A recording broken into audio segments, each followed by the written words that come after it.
नमस्कार दोस्तों, दोबारा आपका संवाद स्टूडियो सुरेश मुटरेजा में आपका स्वागत है। और आज मेरे साथ विजय कुमार अनेजा जी हैं, जो हमारे को हेल्थ इंश्योरेंस के बारे में बताएंगे, जो इस कार्य में बहुत पिछले काफी समय से सक्रिय हैं। तो विजय जी, आपका स्वागत है। और विजय जी हमारे दर्शकों को बताएंगे, पहले तो अपना परिचय देंगे और उसके बाद आज बताएंगे कि हेल्थ इंश्योरेंस हर एक के लिए क्यों जरूरी है। नमस्कार दोस्तों, मैं विजय कुमार। मैं पिछले काफ़ी समय से इंश्योरेंस के में काम कर रहा हूं। आज हम भाई साहब के पास यहाँ इकट्ठे हुए हैं ताकि हम आप लोगों को इंश्योरेंस की महत्व के बारे में, क्या उसके अंदर दिखते हैं, उसके ऊपर हम चर्चा करने आए हैं, ताकि जो हमारे फॉलोवर्स हैं, जो हमारे दर्शक हैं, उनको कोई समस्या ना हो और ताकि हम उनकी समय समय पर हेल्प कर सकें। तो आपका बहुत बहुत स्वागत है। तो विजय जी, सबसे पहले मैं आपसे एक क्वेश्चन पूछना चाहता हूं कि हेल्थ इंश्योरेंस जरूरी क्यों है। जरूरी क्यों है, बहुत सही सवाल है भाई साहब का हमारे, कि हेल्थ इंश्योरेंस जरूरी क्यों है। देखिए, आज की डेट के अंदर health insurance sector, health sector इतना महंगा हो गया है, हॉस्पिटल इतने महंगे हो गए हैं कि खुदा ना खास्ता अगर आपका कभी किसी भी टाइप का कोई भी दुर्घटना हो जाती है या कुछ हो जाता है, तो ऐसी कंडीशन के अंदर जो उनके घर परिवार है, सबका बैलेंस आउट हो जाता है, सबके प्रोजेक्ट खराब हो जाते हैं।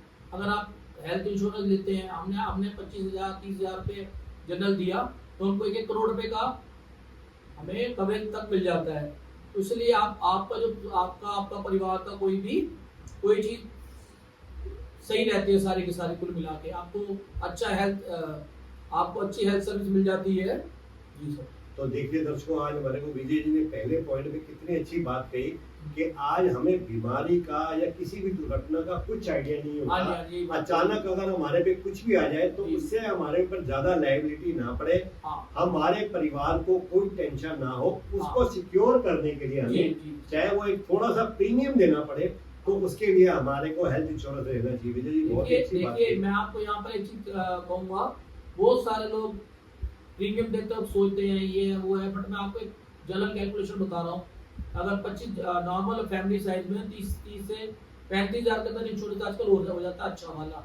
अगर 35,000 को आप 12 से डिवाइड करते हो, तो ये तकरीबन 3,000 रुपये पर मंथ का बैठता है, यानी कि 100 रुपये बैठता है। अगर हम 100 रुपये का देखें तो हमारा जो एसी चलता है, इसका भी मिनिमम बिल 100 रुपये आ ही जाता है बिजली का। जी सर। तो देखिए जी, कितनी अच्छी बातें की। अच्छा विजय जी, अगर किसी के पास हेल्थ इंश्योरेंस नहीं है, तो उसे किन मुश्किलों का सामना करना पड़ सकता है। जैसे वैसे तो आपने बताया कि पैसों का, फिर भी और क्या मुश्किलों का सामना करना पड़ सकता है। देखिए ऐसा है, अगर आपके पास हेल्थ इंश्योरेंस नहीं है, तो आपने एक कहावत सुनी है शायद कि रब आसर है सब कुछ। रब आसर कैसे है जी, अगर आप सही रहे तो बिल्कुल सही है, और जिस दिन कोई क्लेम का इशू आपको पता चल गया, तो फिर तो भैया अपने आप को संभालना बहुत मुश्किल है। इसलिए मैं हर एक को ये सलाह देता हूँ कि अगर आपके पास फंड नहीं है, ठीक है, मजबूरी हो सकती है, लेकिन अगर आपके पास फंड है तो आपको सबसे पहले अपने हेल्थ पॉलिसी के ऊपर ध्यान देना है। और हेल्थ पॉलिसी भी एक अपडेट हेल्थ पॉलिसी आपके पास रहनी चाहिए हमेशा। मैं बहुत सारे लोगों से मिलता हूँ जिन्होंने 20 साल पहले 30 साल पहले पॉलिसी तो ले रखी है, मगर क्या है, उसको अपडेट नहीं करते हैं।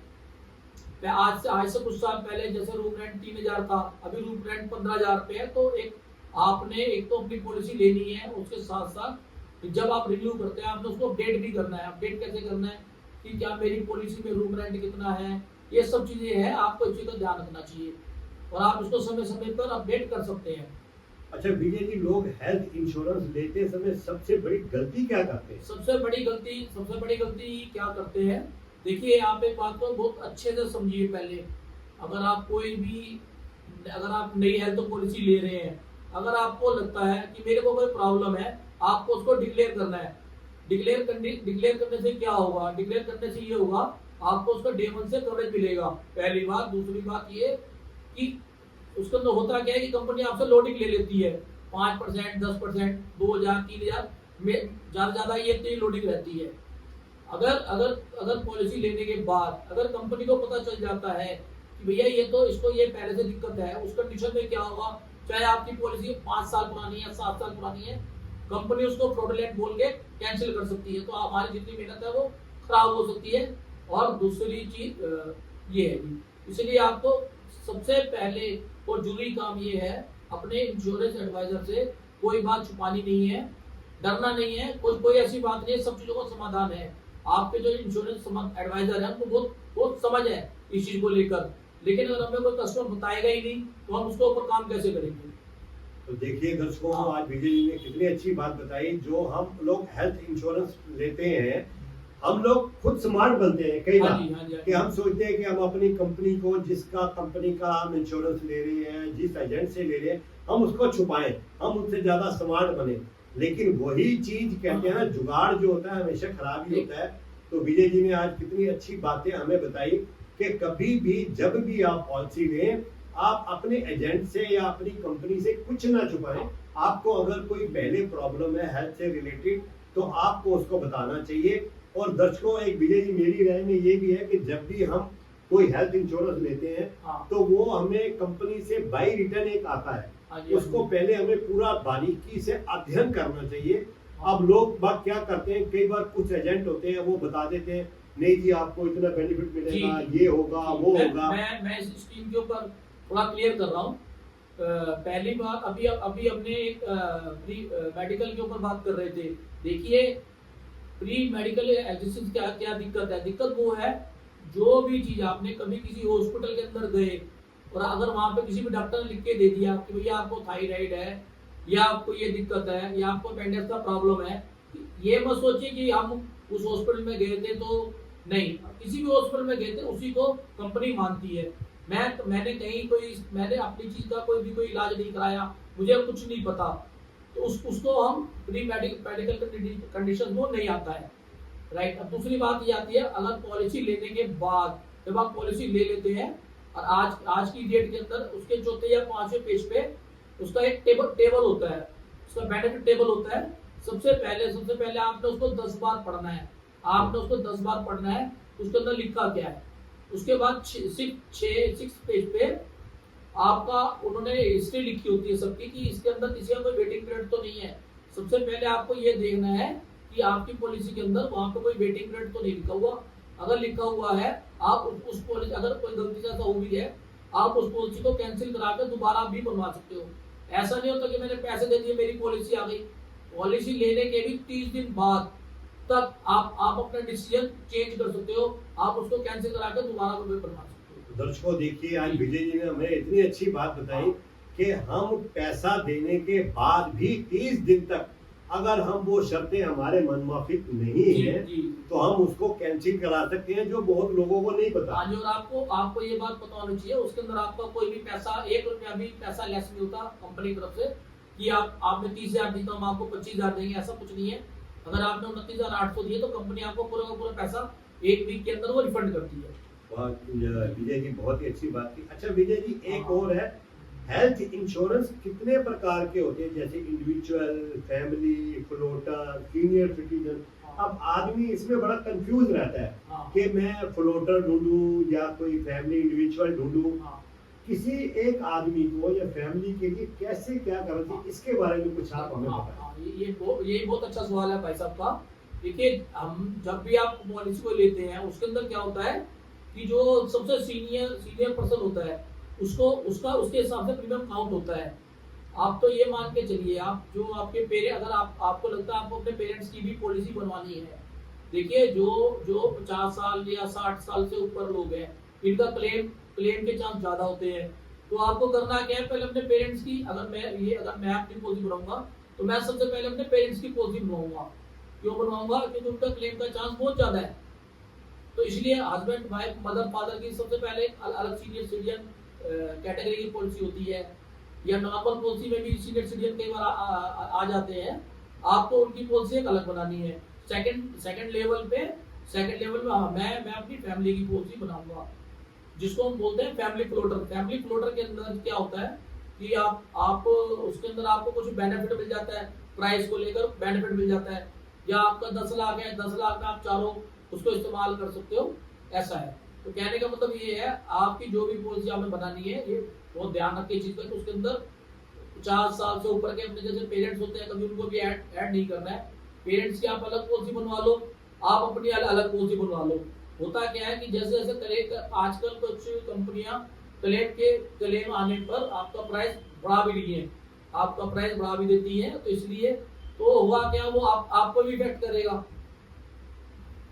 जी बहुत विजय जी, बहुत अच्छा। विजय जी, एक मैं आपसे और सवाल पूछना चाहता हूँ। एक मिडिल क्लास फैमिली के लिए हाँ। वो डिसाइड नहीं कर पाते हैं कि कौन सा प्लान लिया जाए। एक मिडिल क्लास फैमिली के लिए आप कौन सा प्लान जो सबसे बेस्ट है? देखिए देखिए बात ऐसी है, आप मिडिल क्लास जी कह रहे हैं, हमारे मिडिल क्लास के लिए क्या चीज़ है। देखिए आज आप ये देखिए, एक तो सबसे पहले तो ये सोचिए आपको फैमिली फ्लोटर लेना है।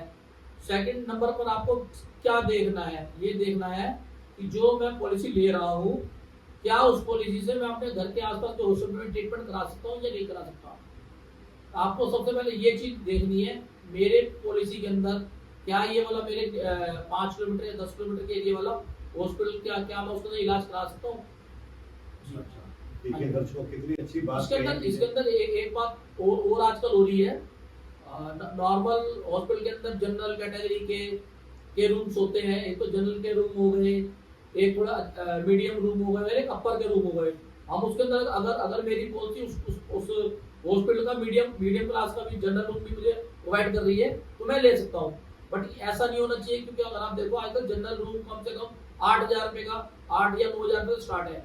अगर मेरी पॉलिसी के अंदर 5,000 का रूम हुआ, जैसे ज्यादातर पॉलिसी के अंदर कहते हैं अगर आप 5 लाख की पॉलिसी लेते हो इसके अंदर 1% का आपका है, 1% का रूम रेंट है, इसके हिसाब से आपका 5,000 बन गया। अगर आपकी चाहे 10 लाख की पॉलिसी भी है और अगर आपको 8,000 का रूम लेना पड़ गया तो हुआ क्या, आपको 300 रुपये आपको खुद पे करने पड़ेंगे। लेकिन जब आप टोटल करोगे तो ये मतलब ये मान के चलो 1 लाख में आपको 45,000 रुपये मिलते हैं इसके अंदर। तो इसलिए जो सबसे पहला मैं सबसे पहले क्या देखता हूँ, मैं सबसे पहले ये देखता हूँ ये पार्टी यहाँ रहती है, इसके पास हॉस्पिटल कौन सा है, क्या ये उसमें ट्रीटमेंट करा पाएगा। तो दर्शकों देखिए कितनी अच्छी बात है। कई लोग इसी में परेशान रहते हैं और हम डिसाइड नहीं कर पाते हैं, और इन चीज़ों को ना जानते हुए हम गलती से हम गलत पॉलिसी ले लेते हैं। या कई बार वो कहते हैं नहीं यार छोटी पॉलिसी ले लो, 3 लाख की ले लो, 5 लाख की ले लो। लेकिन आज विजय जी ने बहुत ही अच्छी बात कही कि जो भी हमारी पॉलिसी होती है, अगर हम 10 लाख की पॉलिसी लेते हैं तो उसमें हमें 8 से 8,500 वाले का रूम रेंट मिल जाएगा। यही है ना? जी ऐसा होता है। मैं बताता हूँ आपको एक्चुअल में क्या है। आजकल कंपनी दो चीज डिसाइड करती है, या तो कुछ कंपनी ऐसी है वो कहती है जो भी आपका समय शोड है उसको हम आपको 1% देंगे। 1% का मतलब ये हो गया कि आप 10 लाख के अंदर आपको 10,000 तक का रूम अलाउड है। कुछ कंपनियां कहती है आपको सिंगल एसी रूम देंगे। तो मेरे हिसाब से 1% की का तो मैं आपको सलाह नहीं दूंगा कि आपको लेना चाहिए। कम से कम सिंगल एसी रूम तो होना चाहिए। सिंगल एसी रूम 13,000, 14,000, 15,000 तक का आ जाता है। तो और ये इजीली अवेलेबल भी होता है। तो उसके लिए पॉलिसी कितने की लेनी पड़ेगी? सर देखो ऐसा है एक्चुअली में 5 लाख जो 5 लाख का, बहुत सारी कंपनियां 5 लाख की पॉलिसी के अंदर भी आपको सिंगल एसी रूम दे रही है। तो बहुत सारी कंपनियां 7 लाख में दे रही हैं, बहुत सारी कंपनियां 10 लाख में दे रही हैं। ये तो जब आप कोई भी आप पॉलिसी लेते हो, आप उसे 1, 2, 3 कंपनियों का कोटेशन मंगवाओ। क्या आपने देखना है, सबसे पहले आपने यही देखना है कि इसके अंदर रूम रेंट का लिमिट क्या है। जब आप सिंगल एसी रूम आपको उसके अंदर मिल गया, हम उस पॉलिसी के ऊपर आगे सोचेंगे ही तभी। जी कितनी अच्छी बात हमें देखिए विजय जी ने बताई कि हमें वो पॉलिसी को, हमें जरूरी नहीं है हम किसी एक कंपनी को चूज करें। हम 4-5 कंपनियों के हम जो भी है वो मंगवा सकते हैं, और जो उसके अंदर रूम रेंट जो हमारे मन माफिक हो हम वो पॉलिसी ले सकते हैं। विजय जी बहुत बढ़िया बात है। अच्छा विजय जी, ये मुझे ये बताइए प्रीमियम कैसे तय होता है, ये किस बातों पर निर्भर करता है? देखिए एक्चुअल में प्रीमियम कैसे डिसाइड होता है, जो आपकी फैमिली के 4 जने हैं, मम्मी पापा और बच्चे, जो पापा की सबसे सीनियर आदमी होंगे उसके एज बैंड को कंपनी काउंट करती है इसके अंदर। हाँ जी। और दूसरी बात क्या होती है, दूसरी बात ये होती है अगर मेरे को कोई मेडिकल प्रॉब्लम है पहले से, उसके अंदर लोडिंग आती है, तो होता क्या है कि वो लोडिंग चारों के ऊपर एप्लीकेबल हो गई आपकी। अब आप क्या कर सकते हो, जो आपके जो छोटे 2 हैं, अगर आपको लगता है आपकी पॉलिसी पे लोडिंग आ रही है तो आप हस्बैंड वाइफ पॉलिसी एक बनवा लो और बच्चों की पॉलिसी अलग बनवा सकते हो। अच्छा विजय जी, क्लेम सेटलमेंट का प्रोसेस क्या होता है और लोगों को इसमें क्या ध्यान रखना चाहिए? कई जो पॉलिसी होती है वो कहते हैं कि कैशलेस होती है, हाँ और कई पॉलिसीज ऐसी होती है कि जिसमें आप पहले पैसे दे दें, हाँ उसके बाद आप डॉक्यूमेंट्स अपलोड करें। हाँ जी, तो इसमें क्या डिफरेंस, लोग हाँ इसके बारे में कुछ हाँ, जानना ये चाहते हैं। बहुत बहुत अच्छा सवाल है ये। देखिए बहुत सारे लोग जो है, सबसे पहला आप एक बात तो बहुत अच्छे से समझिए। बहुत सारे लोग पॉलिसी लेते हैं, कह रहे हैं वो बैंक के बाहर खड़ा था, मैंने उससे पॉलिसी ले ली, मैंने ऑनलाइन ले ली। ठीक है, आप ले सकते हो, लेकिन लेकिन जब भी आप कभी भी हॉस्पिटल जाते हो, सबसे पहले जब आप कोई भी क्लेम के लिए प्रोसेस करते हैं, अब उसके अंदर दो बातें हैं। दो बातें ये है कि एक तो आप गए, कोई अच्छा हॉस्पिटल है, उसने आपके सारे डॉक्यूमेंट अपलोड कर दिए और आपको क्लेम आ गया। दूसरी कंडीशन, मैंने खुद अभी अभी लास्ट ईयर मेरा खुद एक्सीडेंट हुआ था, मैंने फेस करी मैंने, और ये भी छोटे मोटे नहीं, बहुत बड़ा हॉस्पिटल था हमारा दिल्ली का, नोएडा का। उसके अंदर क्या है कि उन्होंने मेरा डॉक्यूमेंट ही नहीं डाले, मेरे डॉक्यूमेंट ही नहीं डाले उन्होंने, ताकि ताकि बहुत सारे लोग सोचते हैं कि कंपनी बेकार है जी, इन्होंने मेरे को क्लेम नहीं दिया। लेकिन सच्चाई ऐसी नहीं है। सच्चाई ये है कि बहुत सारे केसों में मैं एडवाइजर होकर मैं बहुत सारे केसों में ऐसा देख रहा हूँ कि हॉस्पिटल वाले प्रॉपर डॉक्यूमेंट नहीं डालते जानबूझ के, अच्छा, ताकि हमारे को हमारा पैसा पहले पूरा मिल जाए। बाकी कंपनी कस्टमर अपने आप जो उसकी इच्छा होगी रीइंबर्समेंट में वो अपना काम करता रहेगा। अब जब आप रीइंबर्समेंट में जाओगे तो आप ये मान के चलो, अगर आपके पास 5 लाख आपका प्रीमियम है, तो कम से कम 3.5 लाख तो कंपनी उसको पहले ही कर देगी कि ये 1 लाख 1.5 लाख ये इसके अंदर एक्स्ट्रा है, ये हमारे मतलब का नहीं है। आपको 1.5 लाख तो वही साफ हो गया। उसके बाद जो है कुछ अपने नॉर्म्स होते हैं उनके, कंज्यूमर वगैरह के, वो काटते हैं, तो ये मान के चलो आपको 3 लाख मिलता है। तो कहने का मतलब ये है, आपकी पॉलिसी किसी चलते फिरते से नहीं लेनी है। आपकी एज 40 साल है, आपकी एज 45 साल है, आपकी पॉलिसी 45 साल चल रही है कम से कम, ये मान के चलिए। तो आपके पास एक एक्टिव एडवाइजर होना चाहिए और एक एक्टिव एडवाइजर होना चाहिए। आपकी पॉलिसी के अंदर आपको एडवाइजर एक्टिव है कि नहीं है? बहुत सारे लोगों को मैं देखता हूँ बस पैसे दे देते हैं। मैं पूछता हूँ भाई आपका एडवाइजर क्या है? कह रहा तो 10 साल पहले मुझे पॉलिसी देख के बेच के चला गया, पता नहीं कहाँ है। विजय जी, अच्छा एक चीज ये बताएं, क्लेम सेटलमेंट की प्रोसेस क्या होती है और लोगों को इसमें क्या ध्यान रखना होता है? क्योंकि कई जो हम हॉस्पिटल में जाते हैं तो वो लोग कहते हैं कि कैशलेस सिर्फ एक पॉलिसी का नंबर बताना होता है, हाँ और एक तो ये होता है कैशलेस, और एक होता है कि आप पहले पैसे दे दीजिए, हाँ फिर उसके बाद आपको हम डॉक्यूमेंट देंगे, आप अपने एजेंट को या कंपनी को देंगे तो आपको पैसे रीइंबर्समेंट हो जाएंगे। तो आप इसमें डिफरेंस बताइए, इसमें क्या लोग बड़े कंफ्यूज रहते हैं। हाँ, बड़ा अच्छा सवाल है भाई साहब का। देखिए आज की डेट के अंदर ज्यादातर कंपनियों का कैशलेस का प्रोसेस चलता है। अच्छा, दूसरी बात ये आती है, कई बार जैसे मेरे पास किसी भी कंपनी का है, आपके एडवाइजर को एक नोटिस आ जाता है कि अभी हमने कुछ समय के लिए इस हॉस्पिटल को हमने बैन किया हुआ है। तो आपको करना क्या है? सबसे पहले जब भी आप कोई भी क्लेम लेते हो, सबसे पहले तो 99% ये कोशिश करो कि हमारा नेटवर्क का हॉस्पिटल होना चाहिए। तो कंपनी का नेट, सबसे पहले आप कंपनी के टीपीए में फोन कीजिए और उससे पूछिए भाई आपका जो हॉस्पिटल है हमारे इस कंपनी के टीपीए में है कि नहीं है। ठीक है। अब दूसरी बात ये आती है, बहुत सारे लोग कहते हैं कि हमारा जो है क्लेम रिजेक्ट हो गया कंपनी से। अब ये रिजेक्ट क्यों होता है? ये रिजेक्ट इसलिए, कम से कम 50% इसलिए रिजेक्ट हो जाता है कि बहुत सारे संबंधित हॉस्पिटल से प्रॉपर डॉक्यूमेंट आपके डाले नहीं जाते क्लेम के लिए। अगर कोई भी कंपनी पीछे अप्रूवल देगी आपको पैसे का, अगर उसके पास डॉक्यूमेंट ही नहीं होंगे तो आपको अप्रूवल कैसे देगी?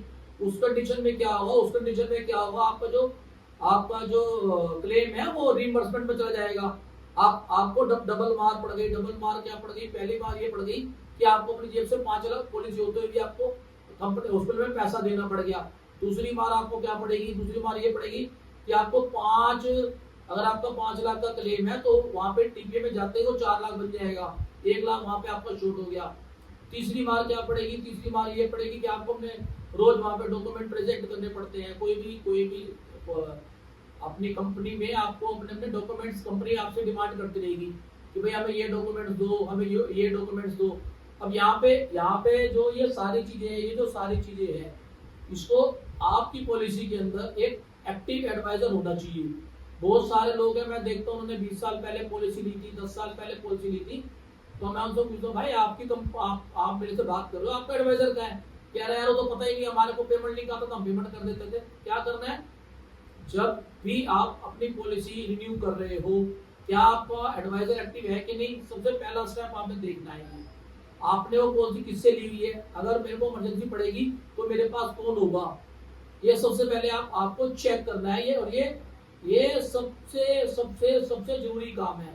आप कोई भी पॉलिसी लेते हो, कम से कम एक पॉलिसी 30 40 साल चलती है, तो सबसे पहला काम और सबसे जरूरी काम ये है, जब आप रिन्यू अपनी पॉलिसी करो, आपके पॉलिसी के अंदर एक एडवाइजर होता है, कंपनी आपको फ्री देती है।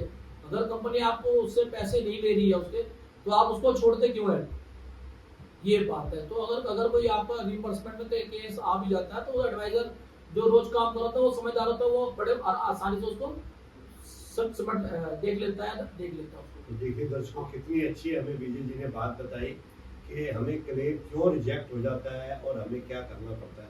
अच्छा विजय जी, अगर जैसे वैसे तो आपने पहले बताया, लेकिन अगर बाई चांस फिर भी कोई किसी को पहले से कोई बीमारी है, हाँ। तो उसे क्या कवर मिलेगा, अगर वो छुपाता भी है या कुछ ऐसा कुछ कवर मिलेगा उसको? जी जी, ये ऐसा होता है, कई बार ऐसा होता है कि आपको कोई प्रॉब्लम है पर आपको पता नहीं है, या आपने बताया नहीं है, ये भी कह सकते हो।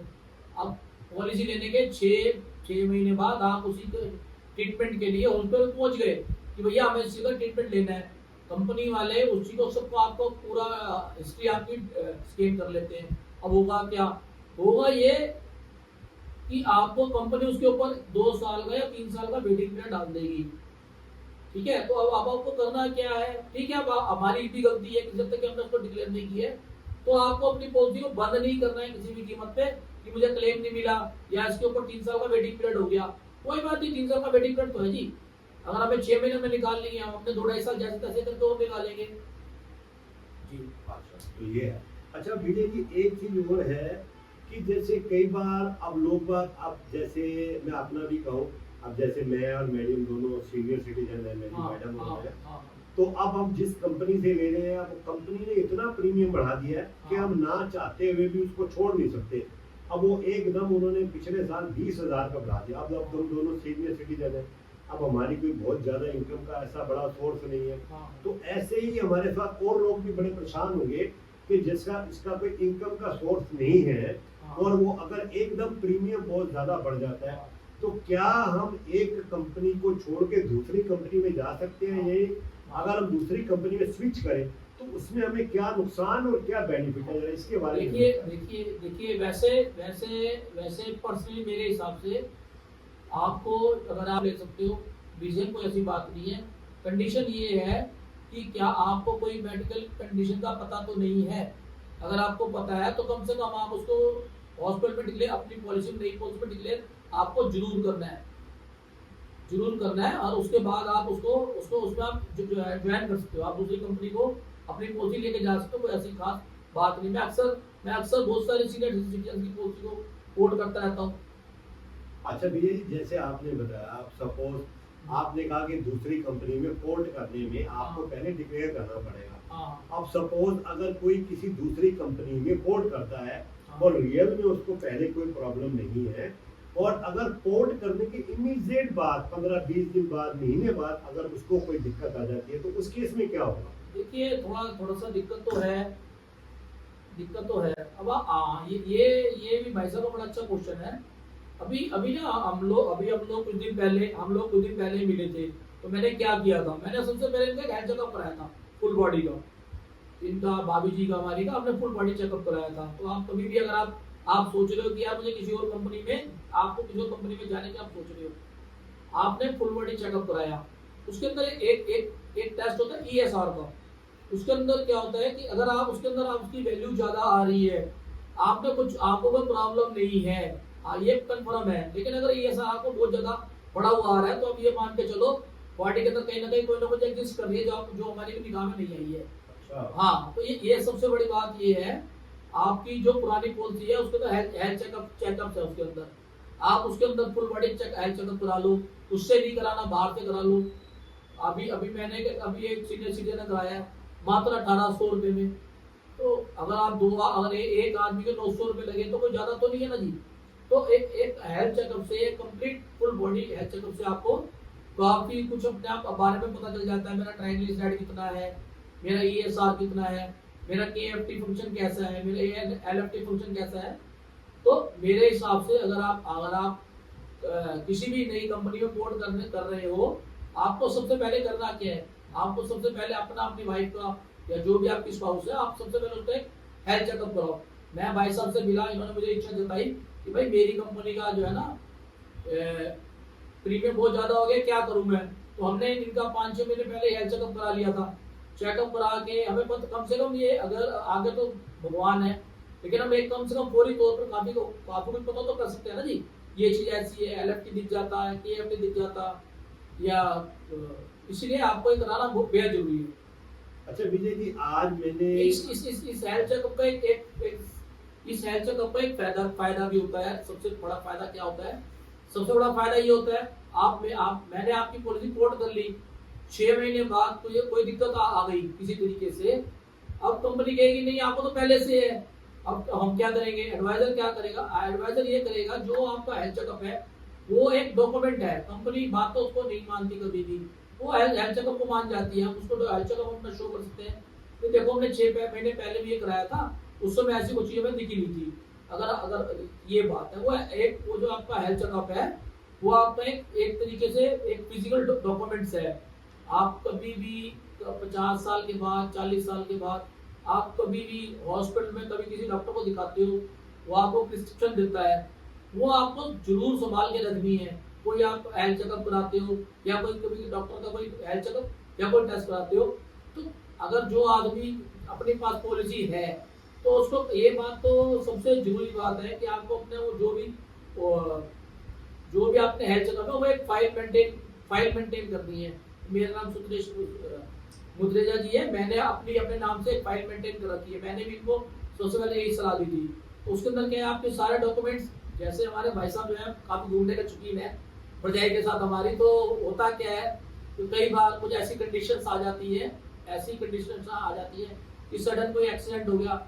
अब होता क्या है, सडन एक्सीडेंट के अंदर कोई भी डॉक्टर आपको ट्रीटमेंट के लिए कैसे परमिशन देगा, उसको पता ही नहीं है इनके इंटरनल पोजीशन क्या है। तो जो आपका हेल्थ चेकअप है, मैंने इनको भी बताया था, जो आपका हेल्थ चेकअप है वो आप अपने पास रखिए। अगर सडन कोई भी चीज होती है तो आप पुराना हेल्थ चेकअप के बेस पे जो हॉस्पिटल है वो फैसला कर सकते हैं कि हाँ ये बंदे की ये चीज सही है, हम इसके ऊपर ऐसा भी काम कर सकते हैं। वरना क्या होता है कि कम से कम ये मान के चलो, हॉस्पिटल आपको अंदर तो कर लेता है इमरजेंसी में, कम से कम वो 12-14 घंटे बाद उसके ऊपर काम करना चालू करता है। जब उसके पास आपका थोड़ा सा हेल्थ चेकअप आ जाते हैं, किसका स्टेटस क्या है, उसके बाद वो काम करते हैं प्रॉपर।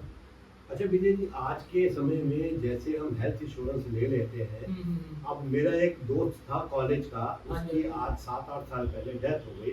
तो मुझे उसके अंतिम वर्ड याद है, जब मैं उससे घर मिलने गया तो वो मेरे को कहता था, सुरेश जीवन में कभी तेरा अगर हेल्थ इंश्योरेंस हो ना तो तू फालतू चेकअप मत कराइए, तू ये मत सोचियो कि मेरा हेल्थ इंश्योरेंस है तो मैं अपने शरीर को काट पीट करवा दूं। लेकिन मैं आपको बताऊं इसके अंदर क्या है कि जब हॉस्पिटल में कोई एडमिट होता है, पर हॉस्पिटल वाले उस पेशेंट का ये देखते हैं कि यार इसका कितना इंश्योरेंस है और कितने पैसे बचे। क्या ऐसा होता है कि वो अपने फायदे के लिए उसको पेशेंट को ये सर बहुत बड़ी समस्या है। ये बड़ा अच्छा क्वेश्चन उठाया भाई साहब ने हमारे। भाई आप जितने लोग मुझे देख पा रहे हो, आप मुझे एक बात का सिर्फ छोटा सा जवाब दो। आपके घर में अलमारी होती है, अलमारी के अंदर अगर आपको 2 कपड़े रखने हैं तो आप कैसे रखोगे? आपको पता होगा ये जगह है तभी तो आप उसके अंदर कपड़े रखोगे। हेल्थ चेकअप से बहुत सारे लोगों को भ्रति है। मैंने 35 साल के लड़के को हार्ट अटैक से बचाया हुआ है। वो लड़का बेंगलोर में कंपनी में काम कर रहा है। मैंने उससे पूछा, भाई मुझे कैसे पता चला कि मैं उसका टर्म इंश्योरेंस कर रहा था 1 करोड़ रुपए का, और वो शायद उसको थोड़ी दिक्कत आ रही तभी वो टर्म इंश्योरेंस करा रहा था। अब मैंने देखा उसका हेल्थ चेकअप करा के उसका ट्राइग्लिसराइड लेवल बहुत ज्यादा था, 200 भी होना चाहिए, उसका 450 था। मैंने उसको बोला, भाई तेरे को तो हार्ट अटैक हो जाएगा, ब्रेन स्ट्रोक हो जाएगा, तब क्या करेगा? तो नहीं, बिल्कुल नहीं, आपको हेल्थ चेकअप तो जरूर कराना है। और सबसे बड़ी बात, हेल्थ चेकअप तो कराना है, प्लस जो रिपोर्ट है उसको अपने मोबाइल में नहीं छोड़ना। किसी भी इमरजेंसी के अंदर मैं आपको मोबाइल ही देख पाऊंगा, मुझे आपकी फाइल चाहिए होगी, आप आप दिल्ली से 200 किलोमीटर दूर है, मैं यहाँ से बैठ के दिल्ली से उसको कैसे मैनेज करूंगा? मेरे पास आपकी पूरी फाइल होगी, मैं उसको पढ़ता रहूंगा, मैं उसको मेल करूंगा हॉस्पिटल के अंदर। ये बात है। अच्छा, दूसरी बात बड़ी बेटे सही बताइए, पैसे मेरी पॉलिसी में पैसे कितने हैं? भाई बात ऐसी है, कोई इतनी बड़ी कल एक हमारे मेरे दोस्त है, उसको मैंने एक पॉलिसी दी थी जिसके अंदर मैटरनिटी कवर था। अब क्या हुआ, पहले तो वो मेरी बात माने नहीं, कि मैंने उनको बोला कि भैया बच्चा आपकी डिलीवरी है भाभी की, आप इसको नेटवर्क हॉस्पिटल में कराओ। वो कह रहे हैं कि नहीं, ये तो हमारे घर के पास है, मैं डॉक्टर को जानता हूँ। मैंने कहा चलो भाई, मेरा तो देखो इंटरेस्ट नहीं था 10% भी, 2% भी नहीं था कि ऐसा करे।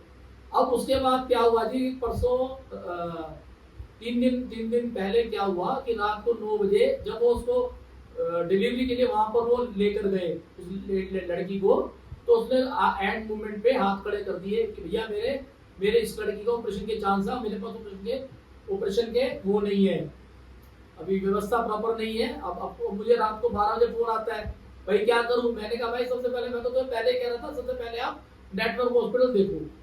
राइट सर, चलो जी, रात को 12 बजे के करीब हमने वो नेटवर्क हॉस्पिटल देखा जो कि घर के पास था। हमने लड़की को वहाँ रात को 12 बजे मैंने उसको शिफ्ट कराया। अब सुबह क्या हुआ, सुबह मैंने उसको बोला भाई कि आपने अप्रूवल लेटर डलवाया उस हॉस्पिटल के अंदर? कह रहा है जब मेरा बच्चा हो जाएगा मैं उसके बाद अप्रूवल डलाऊंगा। कि इन्होंने मुझे 1.5 लाख रुपए बताया, और कंपनी का अगर मैं अप्रूवल डलवाऊं तो और भी ज्यादा पैसे लेंगे। मैंने उसको ये बात बोली, भाई जब आपके पास पहली बात तो ये, अगर ज्यादा पैसे भी ले रहे तो कंपनी के आपको क्या दिक्कत है? कह रहा नहीं अंकल, मैं बाद में कराऊंगा। लेकिन आप थोड़ा, आपको जान के बहुत हंसोगे आप लोग, उन्होंने डॉक्टरों ने उसको 1.5 से 2.5 लाख रुपए का एस्टिमेट बताया था बगैर पॉलिसी देखे। लेकिन जब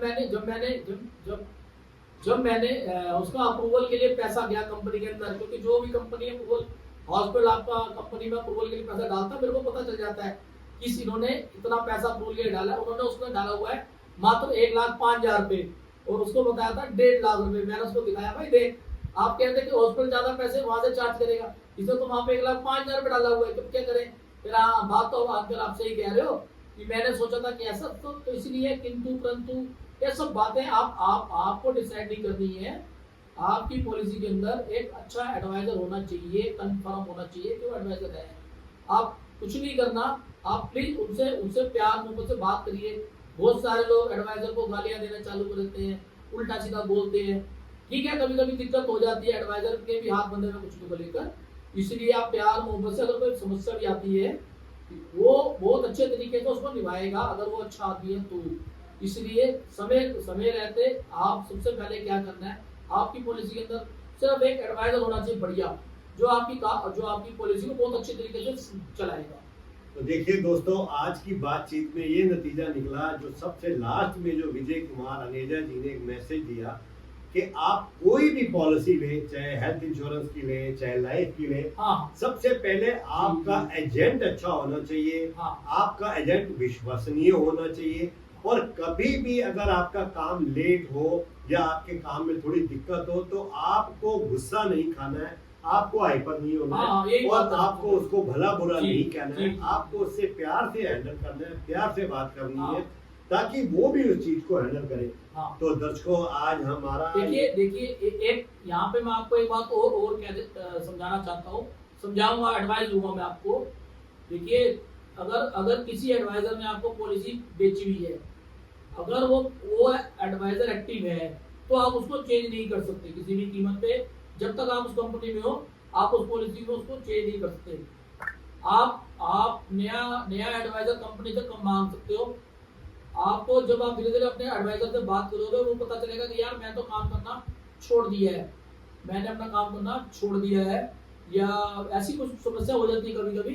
तो जब आप क्या है, जब भी आप अपनी पॉलिसी रिन्यू करोगे, आप सबसे पहले अपने एडवाइजर को कॉल करो कि वो उठा रहा है, वो एक्टिव है, उससे पूछो भाई आप काम कर रहे हो, आते क्यों नहीं मेरे पास, आओ मिलके जाओ, हमसे चेक लेके जाओ, उसको बुलाओ, वो आपके पास आएगा, क्यों नहीं आएगा भाई। आपका पॉलिसी का वो एडवाइजर, जब भी आप पॉलिसी रिन्यू करते हो, आप उसको बुलाओ, चाय पिलाओ, गप्पे मारो उसे 5 मिनट बैठ के, ताकि कम से कम आपको पता तो हो कि हाँ ये आदमी यहाँ पर है, ये सही है और ये काम कर रहा है। तो श्रोताओं, आज आपको हमारे विजय कुमार अनेजा जी ने बहुत अच्छी बातें बताई। जो कई बातें मेरे को भी नहीं मालूम थी, और आज विजय जी के द्वारा हमारे श्रोताओं को और हमारे जो देखने वाले दर्शक हैं एक हेल्थ इंश्योरेंस के बारे में, आज हेल्थ इंश्योरेंस की इम्पोर्टेंट का पता लगा।